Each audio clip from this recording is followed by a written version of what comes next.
Hello दोस्तों, आज हम लव एंड रोमांस सीरीज में सुनेंगे एक ऐसी कहानी जो लव एंड रोमांस का पर्याय बन चुकी है। विश्व में कहीं भी जब प्रेम कहानियों का जिक्र होता है तो इस कहानी को जरूर ही याद किया जाता है। इस कहानी पर कई भाषाओं में अनेक मूवीज बन चुकी हैं। ये कहानी है लैला और मजनू की अमर प्रेम कहानी। इस कहानी के भी बहुत से सोर्स हैं, परंतु हम वो कहानी जानेंगे जो पार्शिया के कवि गायक और लेखक निजामी गंजवी ने अपनी कविता खमसा के तीसरे भाग में लिखा है।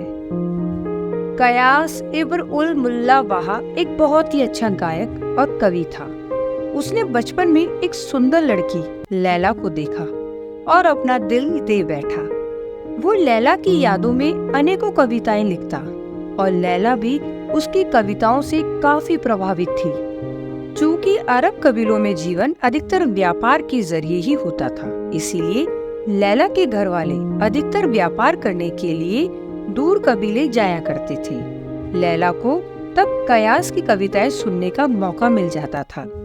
जब दोनों थोड़े बड़े हुए तब लैला के कहने पर कयास लैला के पिता से लैला का हाथ मांगने के लिए आया। लैला के पिता बड़े व्यापारी थे और कयास सिवाय कविताएं बोलने के अलावा कुछ नहीं करता था। जब लैला के पिता ने उससे पूछा कि वो जीवन यापन कैसे करेगा, तो उसने कहा कि वो लोगों से मांग मांग कर जीवन यापन करेगा। लैला के पिता को अत्यधिक क्रोध आया और उन्होंने कयास को अपने कबीले से ही निकलवा दिया। कयास बंजारे का जीवन बिताने लगा और लैला की यादों में रेगिस्तान की खाक छानने लगा। क्योंकि लैला का परिवार अधिकतर अपने व्यापार के सिलसिले में बाहर रहते थे, लैला के पिता ने लैला की शादी एक बहुत ही अमीर और खूबसूरत आदमी से तय कर दी। उसे लोग प्यार से वर्द बोलते थे, जिसका अरेबिक में मतलब गुलाब होता है।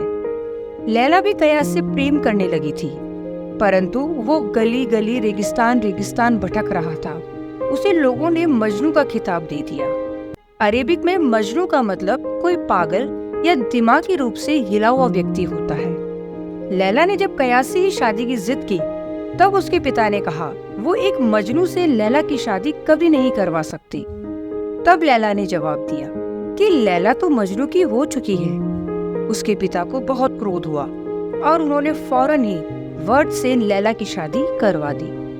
लैला वर्ड से शादी करके उसके कबीले के साथ रहने लगी। मजनू को जब पता चला कि लैला की शादी हो चुकी है, तो वो पागलों की तरह गाना गाने लगा।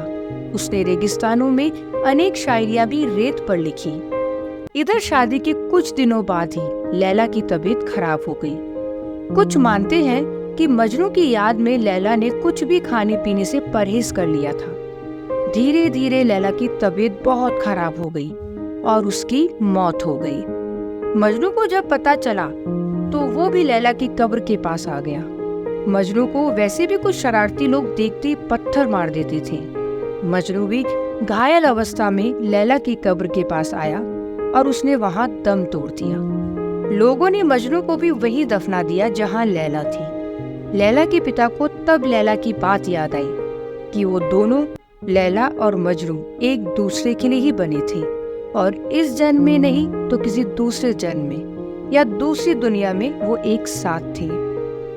इस स्टोरी पर बेस सुनील दत्त जी और नूतन जी की एक अनोखी मूवी भी थी जिसका नाम था मिलन। उसकी कहानी बहुत हद तक लैला मजनू की कहानी से प्रेरित थी। आशा करती हूँ आपको ये कहानी पसंद आई होगी।